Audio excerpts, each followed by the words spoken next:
जय हिंद दोस्तों। Banking exam की तैयारी करने वाले विद्यार्थियों के लिए एसबीआई ने नए साल से पहले एक न्यू ईयर गिफ्ट जो है वो जारी किया है। उन्होंने जारी किया है एसबीआई प्रोविजनरी ऑफिसर के लिए नोटिफिकेशन। इस नोटिफिकेशन में उन्होंने टोटल 600 पोस्ट रखी हैं, जिनमें से शेड्यूल कास्ट के लिए 87, शेड्यूल ट्राइब के लिए इंक्लूडिंग 14 बैकलॉग 57, ओबीसी के लिए 158, ईडब्ल्यूएस के लिए 58 और अनरिजर्व्ड कैटेगरी के लिए 240। तो जो भी लोग लंबे समय से एसबीआई या फिर बैंकिंग एग्जाम की तैयारी कर रहे हैं, उनके लिए यह गोल्डन अपॉर्चुनिटी होने वाली है।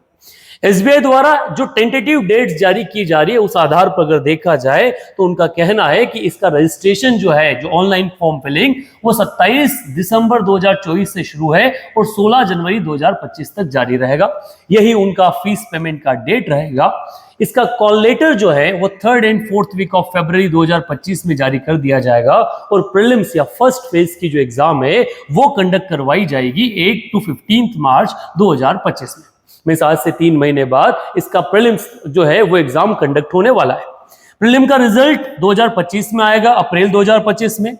मेंस का जो एग्जाम होने वाला है वो कंडक्ट किया जाएगा मई एंड जून, अप्रैल एंड में 2025 में, जिसका रिजल्ट मई जून 2025 को जारी कर दिया जाएगा। अगर इंटरव्यू के बाद यह जो फाइनल प्रोसेस इसमें होने वाला है, इस फाइनल प्रोसेस के बारे में अगर चर्चा की जाए तो वो कंप्लीट हो जाने वाली है मई जून 2025 तक। तो इस तरह से कंप्लीट ये जो एग्जामिनेशन है, ये आने वाले 6 महीनों में अपना जो रिजल्ट है वो रिजल्ट जारी कर देगा। एलिजिबिलिटी क्राइटेरिया की अगर चर्चा की जाए तो एज लिमिट रखी गई है 1 अप्रैल 2024 के आधार पर 21 साल से कम नहीं होना चाहिए और इसी के आधार पर 30 साल से ज्यादा नहीं होना चाहिए। इस आधार पर आपका जो जन्म है वो 1 अप्रैल 2003 के बाद का नहीं होना चाहिए और 2 अप्रैल 1994 से पहले का नहीं होना चाहिए। तो इस तरह से उन्होंने एज जो है वो कैटेगरी जारी कर दिए, जिसमें कैटेगरी वाइज कुछ रिजर्वेशन जो या रिलैक्सेशन है वो भी दिया गया। जैसे ओबीसी के लिए 3 साल का, शेड्यूल ट्राइब शेड्यूल कास्ट के लिए 5 साल का, पीडब्ल्यू जो आपके होते हैं आपका फिजिकल डिसेबिलिटी में, उसमें 10, 13 एंड 15 साल का अलग अलग जो है वो दिया गया है। वही जो आपका एक्स सर्विसमैन है, उन्हें 5 साल का जो रिलैक्सेशन है वो दिया गया। मतलब 35 साल का अगर कोई एक्स सर्विसमैन है वो भी इस पोस्ट के लिए अप्लाई कर सकता है।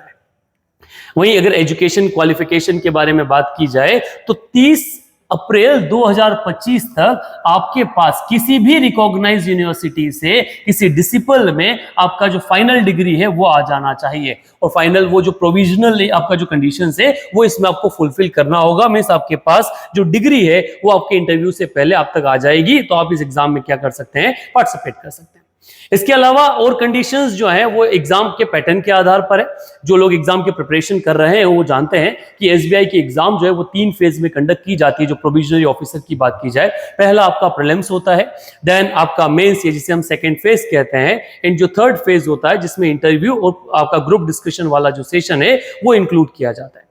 अब इस एग्जाम के अगर सब्जेक्ट्स के बारे में बात की जाए तो जो प्रीलिम्स वाला पार्ट है उसमें मेनली 3 सब्जेक्ट्स जो हैं उसमें फोकस किया जाएगा, जिसमें मैथ्स, रीजनिंग और इंग्लिश होगा।